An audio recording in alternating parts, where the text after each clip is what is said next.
लोकसभा चुनाव के नतीजे से पहले एग्जिट पोल्स और अलग अलग तरह के अनुमानों से सियासी गलियारों से लेकर आम जनता में खलबली मची है। मगर इस बीच सट्टा बाजारों से भी 2024 के नतीजों के अनुमान सामने आए, जो कि बहुत दिलचस्प हैं।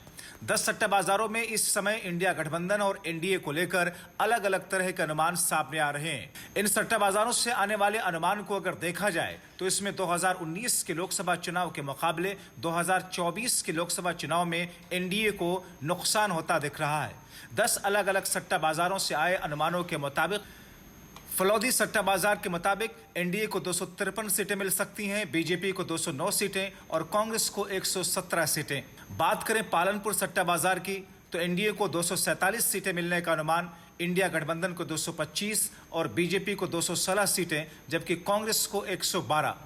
करनाल सट्टा बाजार की अगर बात करें तो एनडीए को 263, बीजेपी को 235, इंडिया गठबंधन को 231, जबकि कांग्रेस को 108 सीटें।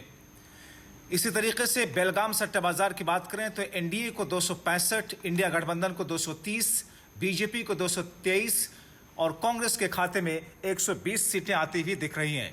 जबकि कोलकाता सट्टा बाजार कहता है एनडीए को 261, इंडिया गठबंधन के खाते में 228, भारतीय जनता पार्टी को 218 सीटें और कांग्रेस के खाते में 128। इसी तरीके से विजयवाड़ा सट्टा बाजार की बात करें तो एनडीए को 251, इंडिया गठबंधन को 237 सीटें, बीजेपी को 224 और कांग्रेस के खाते में 121। इंदौर का सराफा बाजार कहता है एनडीए को 283 सीटें, बीजेपी को 260, इंडिया गठबंधन को 180, कांग्रेस के खाते में महज 94।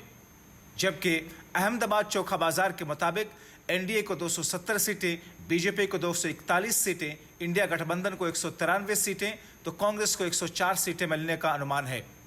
इसी तरीके से सूरत मघोबी की बात करें तो एनडीए को 282 सीटें, बीजेपी को 247 सीटें, इंडिया गठबंधन को 186 सीटें और कांग्रेस पार्टी के खाते में 96 सीटें आती हुई दिख रही हैं। बोरी सट्टा बाजार की बात करें तो एनडीए के खाते में 255, बीजेपी को 227, इंडिया गठबंधन को 212 और कांग्रेस को 115 सीटें मिलती हुई दिख रही हैं। हालांकि ये सट्टा बाजार का अनुमान है, जिन्होंने अपने हिसाब से अनुमान लगाया है, लेकिन 4 जून के नतीजे जब आएंगे तो ये साफ होगा कि इन बाजारों का अनुमान कितना सही था। फिलहाल आप इंतजार कीजिए 4 जून का।